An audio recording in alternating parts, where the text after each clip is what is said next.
అన్నావు, రుణమాఫీ చేయి నేను కూడా అనవచ్చు.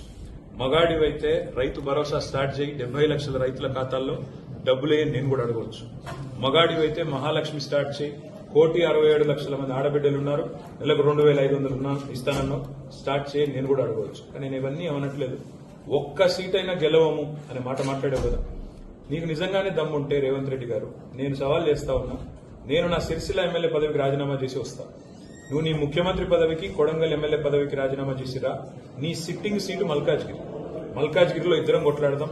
ఆ ఒక్క సీట్లోనే తేల్చుకుందాం. ఈ రాష్ట్రం అంతా అతలాకుతలం చేయాల్సిన అవసరం లేదు. ఆ ఒక్క సీట్లోనే నేను వస్తాను మా పార్టీ తరఫున, నీ తరఫున నూరా, నీ కాంగ్రెస్ పార్టీ తరఫున. అక్కడ తప్పకుండా తేల్చుకుందాం. ఎందుకంటే ఒక్క సీటు గెలవను అని మాట్లాడుతున్నాం. మరి నీ మల్కాజ్గిరి పార్లమెంట్ సీట్లో అసలు ఎన్ని ఎమ్మెల్యేలు గెలిచింది కాంగ్రెస్ పార్టీ? గుండు సున్నా. ఎంతమంది కార్పొరేటర్లు గెలిచారు నీ మల్కాజ్గిరి పార్లమెంట్ పరిధిలో?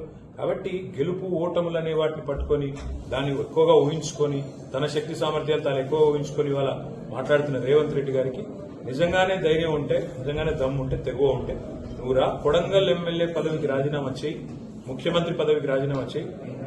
మన మల్కాజ్గిరిలో నీ పార్టీ అభ్యర్థిగా నువ్వురా, నేను కూడా నా ఎమ్మెల్యే పదవికి రాజీనామా చేసి నేను కూడా వస్తాను. అక్కడే తెచ్చుకుంటాను.